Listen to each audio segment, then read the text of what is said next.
గతంలో మనం ఆల్రెడీ చెప్పినట్టు అసలు రాజమౌళి బాహుబలి 2 సినిమాలో ఏమి చూపిస్తాడు అనే విషయంపై అనేక చర్చలు నడిచాయి. అయితే తొలి పార్ట్లో కనిపించిన అస్లాం ఖాన్ ఈ రెండో పార్ట్లో లేకపోవడం ఫీల్ అయిన కొందరు అభిమానులు సోషల్ మీడియాలో ఇదే విషయంపై నానా హంగామా చేస్తున్నారు.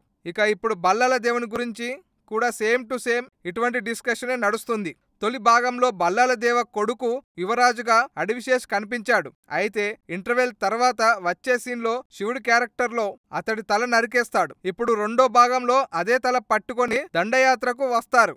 అయితే ఇదంతా ఓకే, కానీ అసలు బల్లాల దేవకు ఇంత పెద్ద కొడుకుని ఇచ్చిన ఆ భార్య ఎవరు? బల్లాల దేవుని భార్య క్యారెక్టర్ సినిమాలో అవసరం అనుకున్నారా? కానీ కనీసం కొడుకు చనిపోయిన అన్న బాధ చెప్పడానికి అయినా ఆమె కనిపించలేదు.